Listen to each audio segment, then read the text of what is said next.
We spend the best part of almost every day in the best years of our lives working for money. So it is very important that we learn to invest this money correctly, but also to hang on to it. So today we're going over a few different ways, most of which I've done myself, that people are wasting money or missing out on money without even realizing it. Bank accounts. So if you're like me and probably most people, you start with an account with your parents maybe, or you open up one on your own at the local bank down the street, and then you never change banks again, or if you do, it's just simply to one that is closer to you. But you could be missing out on a lot of different things. So there's actually two different parts of this. The first is if you have a bank that has monthly fees, that can really add up. Usually it's just a maintenance fee, which is like $5 or $10 a month, but that can really add up over time when it's for absolutely no reason. Another one would just be a minimum balance fee. So let's say you have a checking account or a savings account. A lot of times they'll require that you keep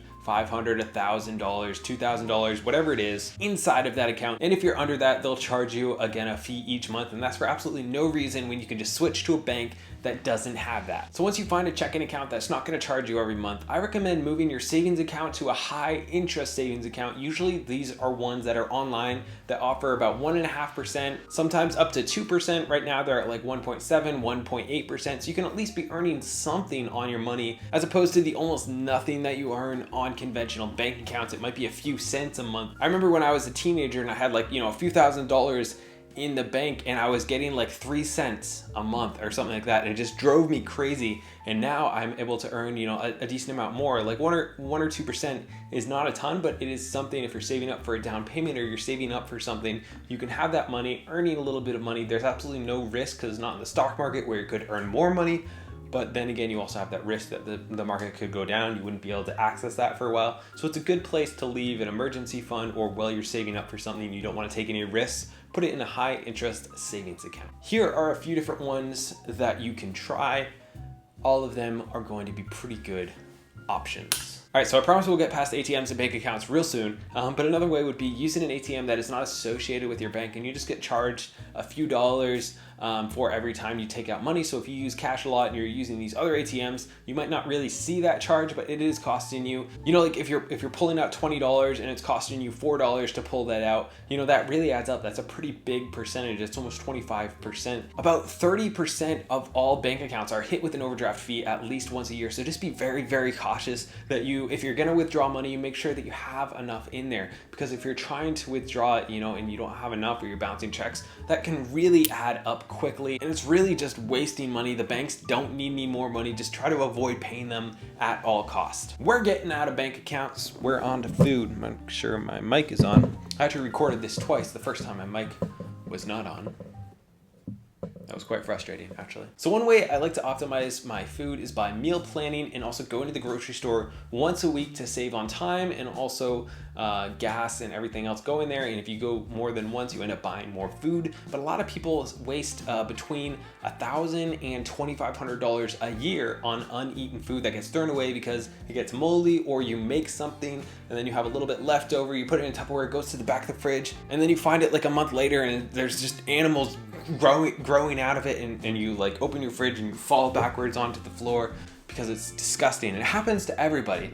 So it's very important to actually make a little bit less food and make sure that you're consuming everything that you're buying. It seems really basic, but it's actually pretty hard to do. So having a meal plan really helps with that. So even if it's just a few times a week, you take your leftovers, you whip them in a pan with some eggs, and you have like a breakfast hash, or you put it all together in a casserole, or you just take it with you for lunch, anything like that, to just try to eat that extra food, and it'll save you actually a decent amount of money. And then another quick tip is just don't go to the store hungry. You end up buying more than you need almost every single time. So make a list, stick to that list. If you forget to write down milk, but you need milk and it's not on your list, don't get it until the next week when you go grocery shopping. It'll make you stick to your list way more. It'll be kind of fun and challenging. I kind of like that, and it'll save you a lot of money if you're only buying things that are planned out on your list. So while we're on this food topic, also just switching grocery stores can save you 20-30% pretty easily if you're going to a good store. Like if in my area, if you go from Shaw's or Hannaford to Market Basket or Aldi's,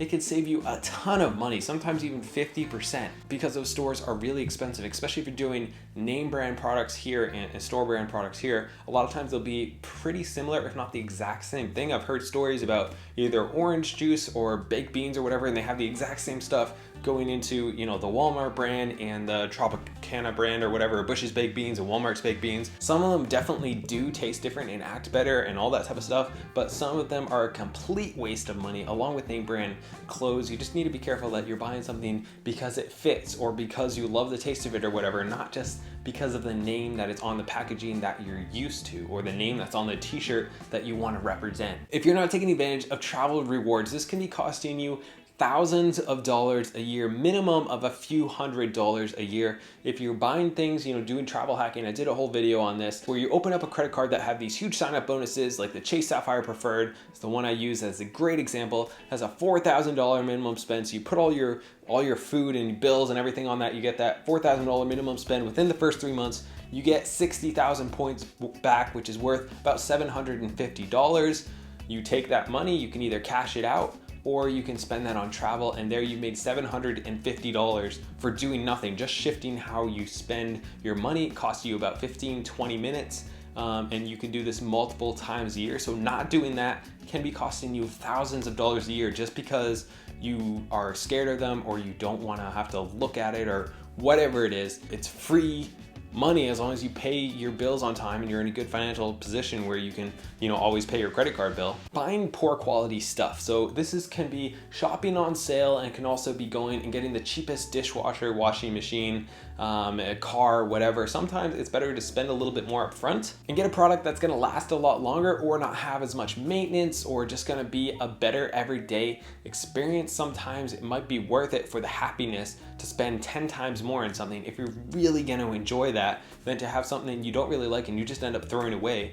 But it was a good deal, so you bought it, but you don't really use it and you hate it and it drives you mad every day. Might be better just to get something that's gonna last for a really long time. The example I use for this is I used to buy a ton of shirts because they're on sale. They're $5 shirts.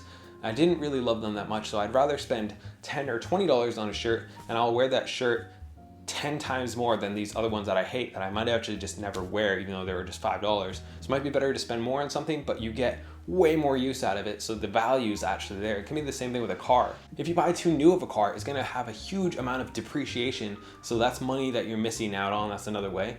And then if you buy too cheap of a car, it's gonna have a lot of upkeep. So you wanna find that sweet spot in the middle where you're not putting out a lot of money, you're not having a lot of depreciation, but it's not so old that it's constantly breaking down, and you might have gotten a $600 car or something, but if you're sinking $1,000 into it every few months, is that really that good of a deal, as opposed to spending $6,000 and getting a Honda Civic that never has any problems? You sell it 3 years later, you get $5,000 for it. Really cost you $1,000 for 3 years to drive this Honda Civic, and you get another one, you know? So just looking at the opportunity cost and the unseen cost, and not just how much the price tag is right now. Forgetting to return stuff and procrastination. So especially with Amazon, and so many of us just buy our stuff online nowadays. And I know I bought a laptop case, it ended up being the wrong size. I totally forgot that I had it, and I forgot to return it, and I missed the deadline. And now I have this laptop case that's the wrong size, and I'm gonna have to try to sell, and it's not really worth it. It's like a $20 case. So I'm sure this happened to you, where you buy something and it's just the wrong one, or they send you something wrong and you forget to return it and you end up just keeping it